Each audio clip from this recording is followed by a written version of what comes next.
피지컬 코스몰로지, 물리적인 우주론이라고 해야 되나요? 우주론이 물리적이지 않은 적은 없었지만 이 피지컬 코스몰로지에 피지컬 수식어가 붙은 이유는 뭐냐면 지금까지 우주론 얘기를 하는 데는 비교적 간단한 가정과 일반 상대론 기초 지식이면 충분했다고요.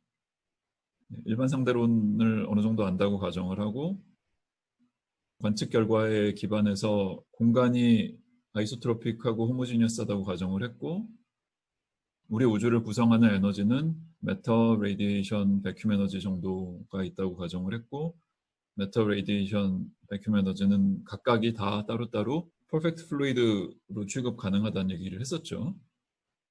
비교적 작은 개수의 가정을 가지고 프리드만 로버슨 워커 코스몰로지를 셋업을 하고 방정식을 어느 정도 풀 수 있었다고요.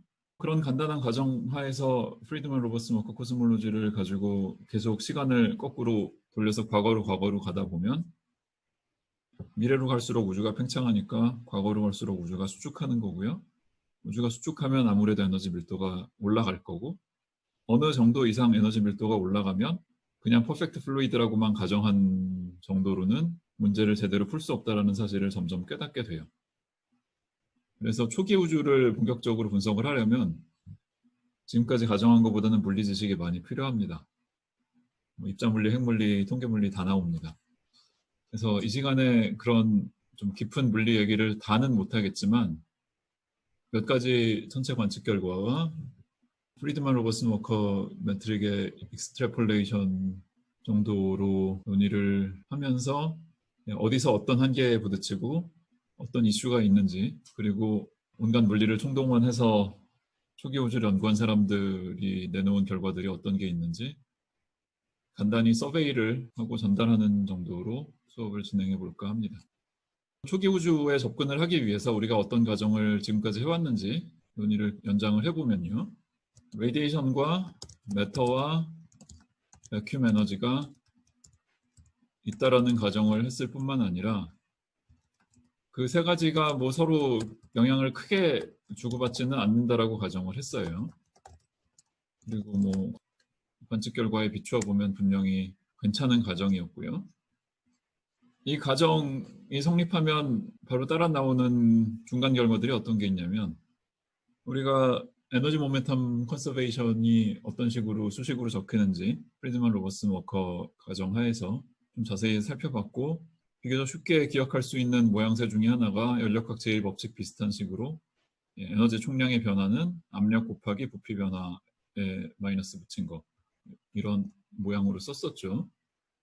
그래서 이 세 가지 종류의 에너지에 대해서 에너지 보존 법칙이 따로 만족된다라는 것을 쉽게 추론을 할 수가 있고요. 저 세 가지 에너지 성분 중에 하나만 있을 때는 비교적 쉽게 익젝트 솔루션을 구할 수 있었지만 뭐 두 개 이상 있으면 그렇게 쉽게 솔루션을 구할 수는 없는데 뭐 어널리틱하게 풀든 뉴메리컬하게 풀든 프리드만 이퀘이션을 풀어야 된다는 사실은 시종일관 변함이 없습니다. 그래서 일반적인 프리드만 로버슨 워커 코스몰로지를 푸는 과정을 조금 더 들여다봐야 되는데요. 계산의 편의를 위해서 그리고 계산 결과의 해석의 편의를 위해서 변수를 조금 리스케일하는 게 편리하다고 생각하는 사람들이 있는데 어떤 식으로 리스케일을 하냐면 현재 값을 기준으로 노멀라이즈를 하는 거예요. 스케일링 팩터 AT를 현재 값 기준으로 노멀라이즈를 하고요. 그래서 AT라고 부르고 시간은 매트릭에 등장하는 처음 정의했던 시간에다가 허블 상수를 곱하고 그러면 이 T라는 새로 정의한 베리어블은 디멘션레스한 베리어블이 됩니다.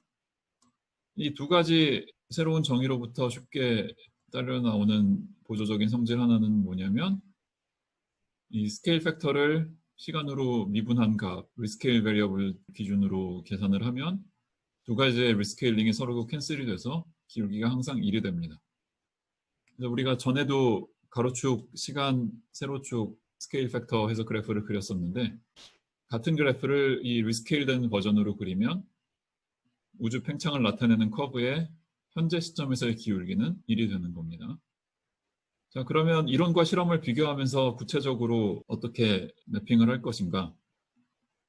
일단 에너지 덴시티 자체가 시간에 따라 변하겠죠. 근데 조금 전에 복습한 우주론의 기본 가정에 의하면 세 가지 종류의 에너지 덴시티는 아주 초기 우주로 가면 좀 달라질지 모르겠지만 어느 정도 이상 우주의 나이가 든 이후에는 세 가지 성분이 다 따로따로 진화를 하고요. 총 에너지 덴시티, 레디에이션 매터 베큐um 에너지에 더한 총 에너지 덴시티는 시간을 과거로 되돌릴 때 서로 다른 스케일링 양태를 보입니다.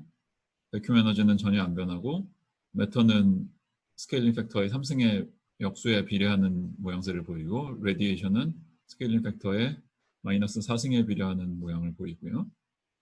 그리고 우주론 하는 사람들이 자주 사용하는 파라미터로 덴시티 파라미터라는 게 있는데 이건 지난 시간에도 얘기했었지만 크리티컬 덴시티라는 거를 허블 상수 기준으로 정의를 하고 그 크리티컬 덴시티 대비 실제 물리적인 덴시티가 얼마냐라는 거를 보는 숫자인데요. 특히 뭐 우리가 제일 자신 있게 알 수 있는 건 현재에서의 값이니까 현재에서의 덴시티 파라미터들의 값을 따로 현재라는 걸 강조하는 제로 서브스크립트 안 붙이고 오메가 레디에이션 매터 베큐움이라고 표기를 하겠습니다. 이런 각종 노테이션을 활용하면 리스케일드 된 베리어블들 기준으로 프리드만 로버슨 워커 이퀘이션은 왼쪽 아래에 적은 것과 같이 표현할 수 있고요. 여기 A 틸다, T 틸다는 다 리스케일된 베리어블이고 오메가들은 이 오른쪽 위에서 정의했던 덴시티 파라미터들, 우변에서 중요한 남은 변수들은 저 A 틸다 디펜던스들입니다. 이 마지막에 오메가 K는 지금 새로 등장한 노테이션인데 프리드만 로버슨 워커 매트릭에 공간 방향의 커버처랑만 상관 있는 파라미터가 하나 있잖아요. 그것도 그냥 모양새를 맞춰주기 위해서 우변에다가 적어줬고요. 노테이션만 살짝 바꿔서 이렇게 적어놓으면 진짜 물리적인 의미가 있는 대문자 오메가 파라미터 3개와 방금 도입한 오메가 K라는 것까지 다 더하면 자동적으로 1이 됩니다. 4개 다 더해서 1이 되니까 3개만 물리적인 의미가 있는 거고 네 번째 건 그냥 자동으로 결정되는 파라미터라고 볼 수 있고요. 우주론을 진행하면서 대표적인 우주론 파라미터로 허블 상수와 저 덴시티 파라미터 3개를 꼽을 수가 있는데 이론과의 관점에서는 저 숫자들을 적당히 고른 다음에 이론을 전개해서 과거 우주의 모양을 리컨스트럭트 하고요. 그 리컨스트럭트한 우주가 실제로 관측 데이터랑 얼마나 잘 맞는지 피팅을 하는 게 일인 겁니다.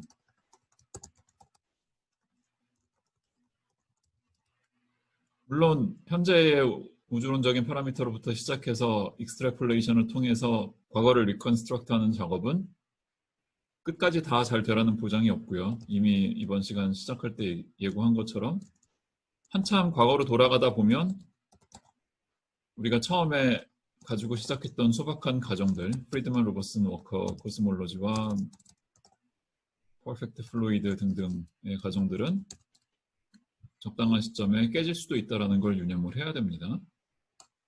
뭐 그래도 저 가정이 잘 유지되는 동안만큼은 최선을 다해서 이론과 실험을 매칭을 하려고 해야 될 거고요.